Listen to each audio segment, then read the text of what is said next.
ಸ್ನೇಹಿತರೆ ನಮಸ್ಕಾರ, ನಾನು ರವೀಂದ್ರ ಜೋಶಿ. ರಾಜಕಾರಣಿಗಳ ಛದ್ಮವೇಷವನ್ನು ಸ್ಪಷ್ಟವಾಗಿ ನಾವು ತಿಳ್ಕೊಂಡ್ಬಿಡ್ಬೇಕು. ಏನಪ್ಪ ಅಂದರೆ, ಎಲ್ಲಿ ನಿರ್ಣಾಯಕ ಮತಗಳಿದಾವೋ ಅವರ ಓಲೈಕೆಗಾಗಿ ಈ ರಾಜಕೀಯ ಪಕ್ಷಗಳ ನಾಯಕರು ಏನು ಬೇಕಾದರೂ ಮಾಡಲಿಕ್ಕೆ ಸಿದ್ಧರಿರ್ತಾರೆ.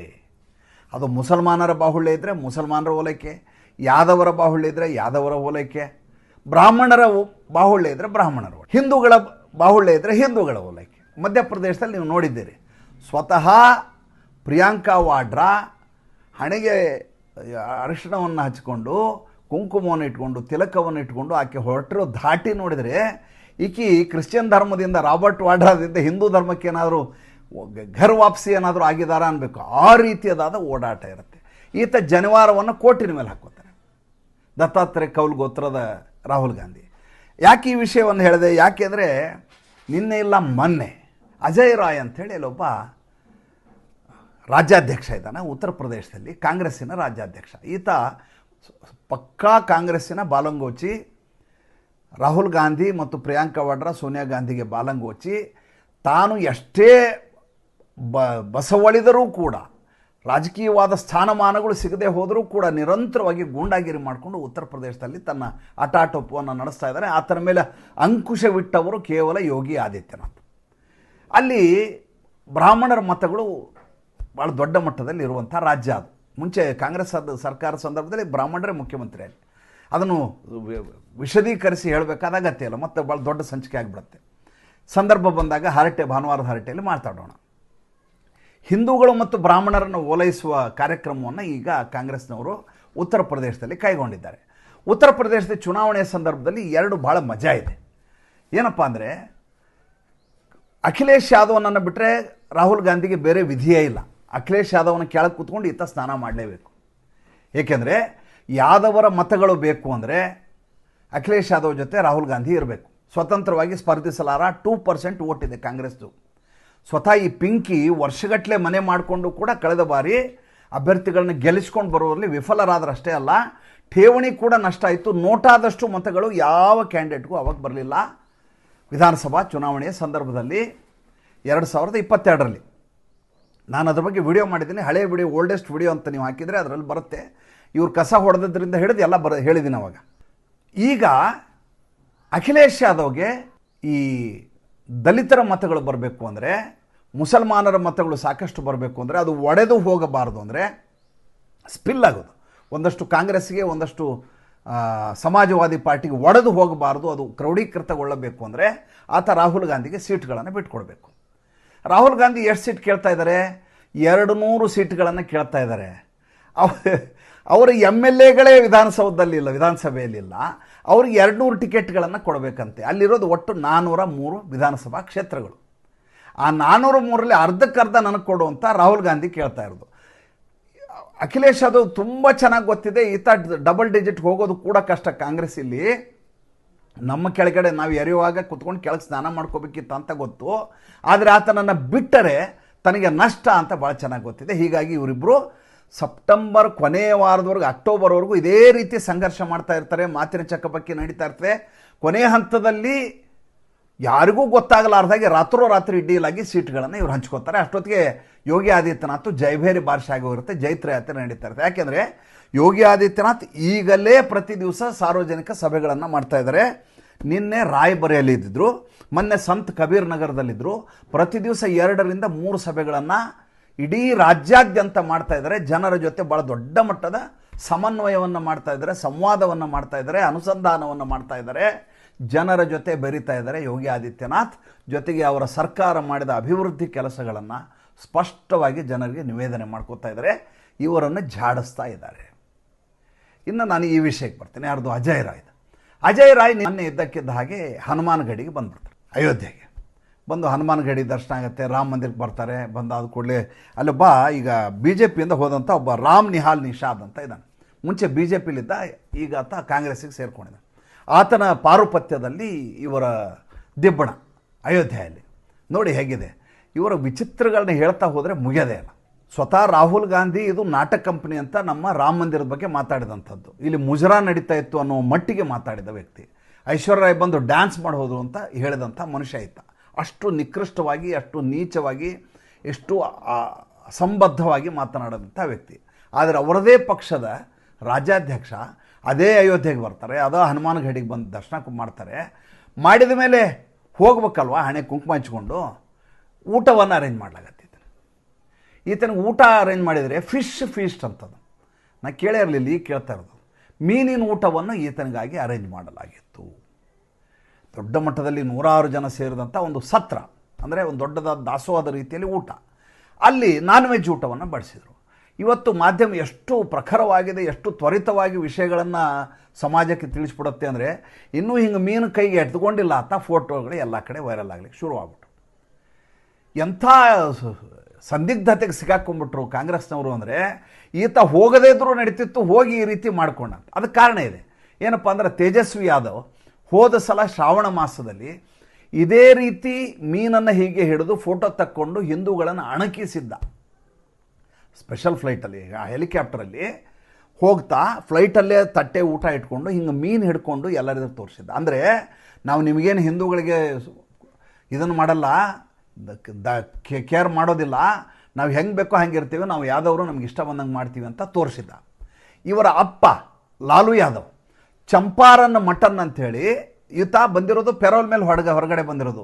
ನನಗೆ ಕಿಡ್ನಿ ಸಮಸ್ಯೆ ಇದೆ, ಟ್ರಾನ್ಸ್ಪ್ಲಾಂಟ್ ಆಗಬೇಕು, ನನ್ನ ಮಗಳು ಟ್ರಾನ್ಸ್ಪ್ಲಾಂಟೇಷನ್ ಕಿಡ್ನಿ ಕೊಡ್ತಾ ಇದ್ದಾಳೆ, ಆದ್ದರಿಂದ ನನ್ನ ಬಿಡುಗಡೆ ಮಾಡಿ ಅಂತ ಸುಳ್ಳು ಹೇಳಿ ಹೊರಗೆ ಬಂದಂಥ ಮನುಷ್ಯ. ಟ್ರಾನ್ಸ್ಪ್ಲಾಂಟ್ ಆಯಿತು ಆಗಿಲ್ಲ ನಮ್ಗೆ ಗೊತ್ತಿಲ್ಲ. ಬಂದ ಮೇಲೆ ರಾಹುಲ್ ಗಾಂಧಿನ ಮನೆಗೆ ಕರ್ಕೊಂಡ್ಬಂದು ಫೋಟೋ ಶೂಟ್ ಮಾಡಿಸಿ ಚಂಪಾರನ್ ಮಟನ್ ಮಾಡಿದ್ದ. ಅಂದರೆ ಇವರಿಗೆ ಹಿಂದೂಗಳ ಬಗ್ಗೆ ಯಾವುದೇ ಗೌರವ ಇಲ್ಲ.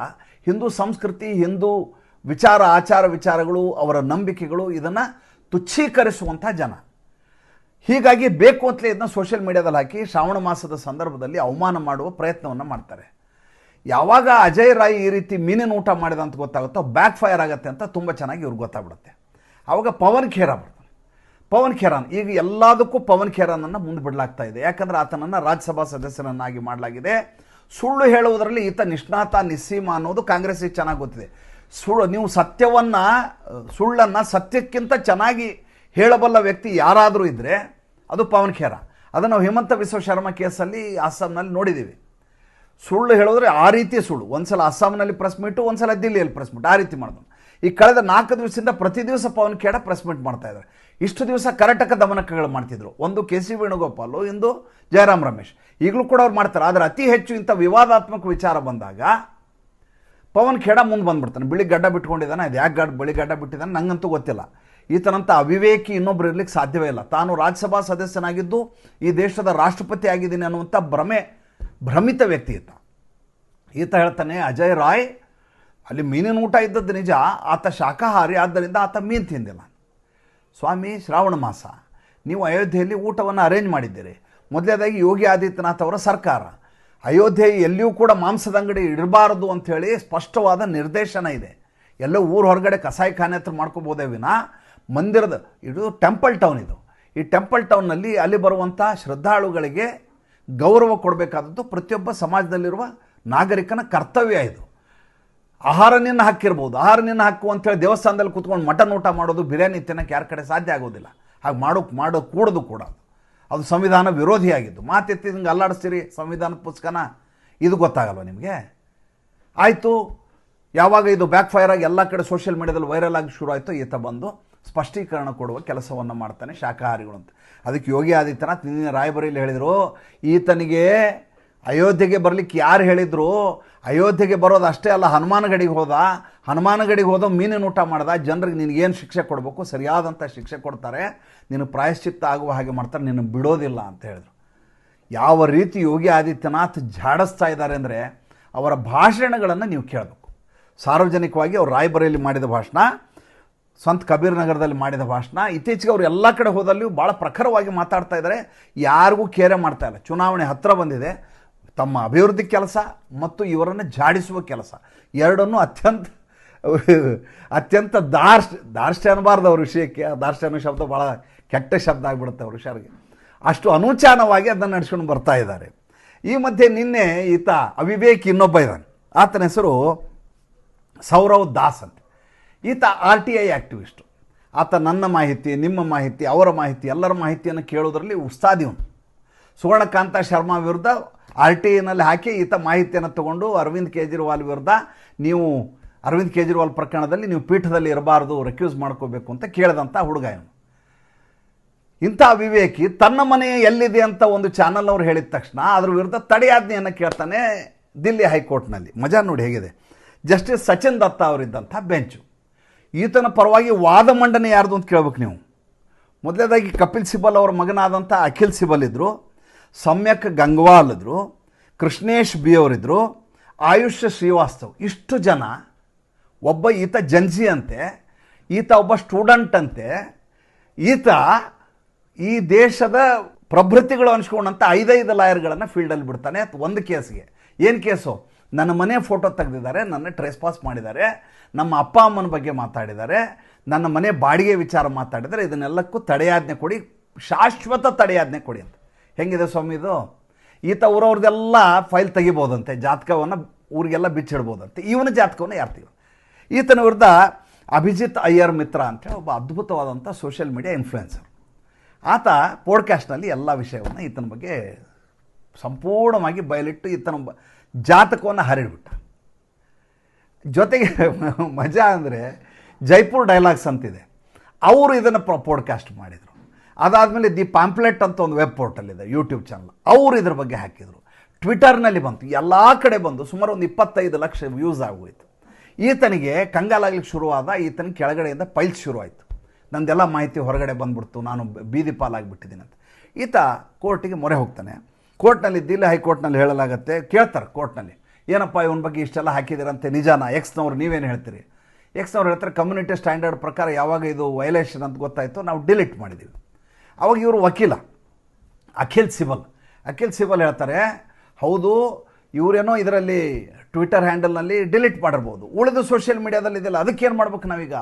ನಮ್ಮ ಕಕ್ಷಿದಾರರಾದಂಥ ಸೌರವ್ ದಾಸ್ ಅವ್ರಿಗೆ ಈಗ ಥ್ರೆಟ್ಗಳು ಶುರುವಾಗಿದ್ದಾವೆ, ಬೆದರಿಕೆಯನ್ನು ಒಡ್ತಾ ಇದ್ದಾರೆ, ಅವ್ರಿಗೆ ಜೀವಕ್ಕೆ ಬೆದರಿಕೆ ಇದೆ, ಅವ್ರ ಮನೆ ಫೋಟೋ ಹಾಕಲಾಗಿದೆ, ಅವ್ರ ಮನೆ ಒಳಗಡೆ ನಿಂತು ವಿಡಿಯೋ ಮಾಡಲಾಗಿದೆ, ಇದೆಲ್ಲವೂ ಸೋಷಿಯಲ್ ಮೀಡಿಯಾದಲ್ಲಿದೆ, ಇದು ಎಲ್ಲರೂ ಡಿಲೀಟ್ ಆಗಬೇಕು, ಗೂಗಲ್ಲು ಅವರು ಇವರು ಎಲ್ಲ ಡಿಲೀಟ್ ಆಗಬೇಕು, ಆಗಲಿಲ್ಲ ಅಂದ್ರೆ ಭಾಳ ದೊಡ್ಡದಾದ ಅವಮಾನ ಆಗಿಬಿಡ್ತದೆ ಅಂಥೇಳಿ ಇನ್ನಿಂದ ಕಿರ್ಚಾಡಿದಾಗ ಜಸ್ಟಿಸ್ ಸಚಿನ್ ದತ್ತ ಹೇಳ್ತಾರೆ, ನೋಡಪ್ಪ ಟ್ವಿಟರ್ ಹ್ಯಾಂಡಲ್ ಅವರೇ ಎಲ್ಲ ಡಿಲೀಟ್ ಮಾಡಿದಾರಂತೆ, ಇದ್ರ ಬಗ್ಗೆ ಹೆಚ್ಚು ತಲೆ ಕೆಡಿಸ್ಕೋಬೇಡಿ, ಮುಂದಿನ ಡೇಟಲ್ಲಿ ಇದ್ರ ಬಗ್ಗೆ ನೋಡೋಣಂತೆ, ಮೊದಲು ನೋಟಿಸ್ ಜಾರಿ ಮಾಡೋಣ ಅಂತ ಎಲ್ಲ ಪಾರ್ಟಿಗಳಿಗೆ ನೋಟಿಸನ್ನು ಜಾರಿ ಮಾಡಿದರೆ ಸೆಪ್ಟೆಂಬರ್ 12ರವರೆಗೂ ಎಷ್ಟು ಬೇಕಾದರೂ ನೀವು ಇವನ ಬಗ್ಗೆ ಏನು ಬೇಕಾದರೂ ವಿಡಿಯೋಗಳನ್ನು ಹಾಕ್ಬೋದು, ನಾವು ಹಾಕ್ಬೋದು.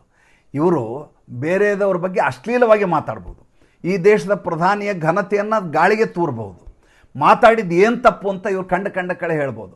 ಇವರ ಬಗ್ಗೆ ಬಂದಾಗ ಮಾತ್ರ ಇವರಿಗೆ ತಡ್ಕೊಳ್ಳಿಕ್ಕಾಗಲ್ಲ. ಇದು ಈ ದೇಶದ ದುಸ್ಥಿತಿ. ಮತ್ತೆ ಮುಂದಿನ ಸಂಚಿಕೆಯಲ್ಲಿ ಮಾತಾಡ್ತೀನಿ. ಸಂಚಿಕೆ ಇಷ್ಟ ಆದರೆ ಲೈಕ್ ಮಾಡಿ, ಫಾಲೋ ಮಾಡಿ, ಶೇರ್ ಮಾಡಿ. ನಮ್ಮ ಮುಕ್ತ ಪತ್ರಿಕೋದ್ಯಮಕ್ಕೆ ದಯವಿಟ್ಟು ಆರ್ಥಿಕವಾಗಿ ಬೆಂಗಾವಲಾಗಿ ನಮಸ್ಕಾರ.